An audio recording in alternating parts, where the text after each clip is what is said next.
حامدم و مصلیًا اما بعد فاعوذ باللہ من الشیطان الرجیم بسم اللہ الرحمن الرحیم۔ میرے تمام دیکھنے اور سننے والوں کو السیرت دواخانہ کی جانب سے السلام علیکم ورحمۃ اللہ وبرکاتہ۔ معزز ناظرین کرام و طلباء کرام، آج کا ہمارا ٹاپک ہے حب سنگ دانہ یعنی پتھری توڑ دوا۔ اس کو بنانے کا طریقہ، اس کے فوائد کون کون سے ہیں اور اس میں احتیاطیں کون کون سی کرنی ہیں، یہ ساری باتیں آج کی اس ویڈیو میں آپ کے ساتھ ڈسکس کروں گا۔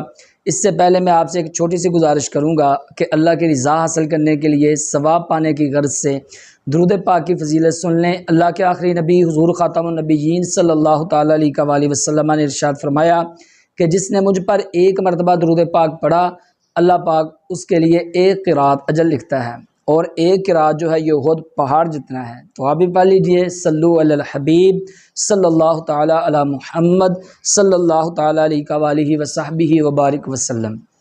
معزز ناظرین کرام و طلباء کرام، جیسا کہ آپ جانتے ہیں کہ ہمارا غدی اعصابی ادویات کا یعنی گرم تر ادویات کا سلسلہ جو ہے وہ جاری و ساری ہے، اور آج کا ہمارا ٹاپک ہے حب سنگ دانہ یعنی پتھری توڑ دوا۔ یہ دوا کو آپ گردہ مثانہ کی ہر قسم کی پتھری کے لیے، پتے کی پتھری کے لیے آپ یوز کر سکتے ہیں۔ یہ مجرب علاج ہے۔ جو پتھری کسی بھی دوا سے باہر نہیں آتی تو الحمدللہ ثم الحمدللہ، یہ نظریہ مفرد اعضاء کی اتنی کامیاب دوا ہے کہ اس کو آپ یوز کریں تو انشاءاللہ تبارک و تعالیٰ وہ پتھری جو ہے وہ ریموو ہو جائے گی۔ پتھری چاہے گردے میں ہو، مثانے میں ہو، پتے میں ہو، تو ہر قسم کی پتھری جو ہے وہ اس سے ریموو ہو جاتی ہے۔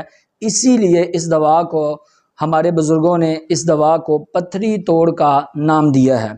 اور سوداوی پیٹ درد کے لیے، پھر ری گیس بادی کے لیے، جن مریضوں کو ری گیس کا مسئلہ ہوتا ہے، کبھی سر میں درد ہونا شروع ہو جاتا ہے، کبھی کمر میں، کبھی موہروں میں، کبھی ٹانگوں میں، ری گیس کی وجہ سے، تو اس میں یہ دوا جو ہے یہ زبردست ہے۔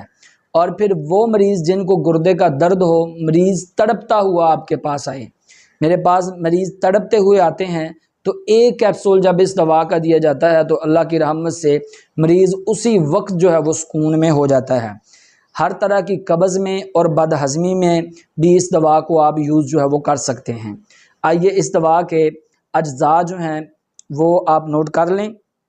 اس میں آپ نے میٹھا سوڈا ڈالنا ہے 10 تولے، نمک کھانے والا آپ نے اس میں ڈالنا ہے 10 تولے، سنگ دانہ مرغ یہ آپ نے 10 تولے ڈالنا ہے۔ یہ آپ کو بازار سے جو ہے کشتہ سنگ دانہ مرغ کے نام سے آپ کو مل جائے گا۔ مغز جمال گوٹا یہ آپ نے ڈالنا ہے اس میں صرف 3 ماشیں۔ اور سب سے پہلے آپ مغز جمال گوٹا جو ہے اس کو اچھے طریقے کے ساتھ پیس لینا ہے، اور پیسنے کے بعد باقی دوائیں ڈال کے آپ اس کو 3 گھنٹے تک آپ اس کو کھرل کر لیں تو آپ کی دوا جو ہے وہ تیار ہے۔ بہت سارے میرے اسٹوڈنٹ اور طلباء مجھے پوچھتے ہیں کہ یہ سنگ دانہ مرغ جو ہے اس کو ہم خود تیار نہیں کر سکتے؟ اس کو ہم خود بھی تیار کر سکتے ہیں۔ یہ مرغیوں کے جو پوٹے ہوتے ہیں یہ اصل میں وہ ہوتے ہیں، ان کو خشک کر کے ان کو جو ہے پھر رگڑنا ہوتا ہے، تو پھر جو ہے یہ سنگ دانہ مرغ جو ہے یہ تیار ہو جاتا ہے۔ ایک بات آپ کے ذہن میں رہے کہ اگر دیسی مرغیاں ہوں تو پھر ان کے پوٹے جو ہے وہ زیادہ کام کرتے ہیں، فارمی مرغیاں جو ہیں وہ اتنے کام نہیں کرتے، لیکن ہماری مجبوری ہے کہ آج کل ہمیں جو ہے وہی میسر ہوتے ہیں۔ تو اگر کوئی خود بنانا چاہے تو وہ اس طرح کرے کہ مرغیوں کے پوٹے لے، ان کو اچھے طریقے کے ساتھ خشک کرے، اور پھر ان کو جو ہے وہ مدبر کر لے، اور مدبر کرنے کے بعد ان کو پیس لے، تو انشاءاللہ تبارک و تعالیٰ یہ آپ کا سنگ دانہ مرغ جو ہے یہ تیار ہو جائے گا۔ تو اس دوا کو اگر میرے بھائیوں نے یوز کرنا ہے تو 1000 mg کے کیپسول آپ نے اس میں لینے ہیں۔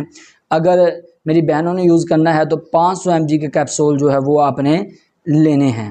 اور اس کو جو ہے آپ کھانا کھانے کے آدھا گھنٹے بعد آپ ایک کیپسول جو ہے وہ یوز کر لیں۔ دن میں 3 مرتبہ صبح، دوپہر، شام آپ اس کو یوز کریں۔ اگر آپ اس دوا کو گھر بیٹھے نہیں بنا سکتے تو آپ ہمارے دواخانہ سے اس دوا کو منگوا سکتے ہیں۔ امید ہے کہ آج کی ویڈیو آپ کو بہت ہی اچھی لگی ہوگی۔ کمنٹ سیکشن میں اپنے اچھے فیڈ بیک کا اظہار ضرور کیجیے گا۔ اپنا بہت سارا خیال رکھیے گا، اپنی دعاؤں میں یاد رکھیے گا۔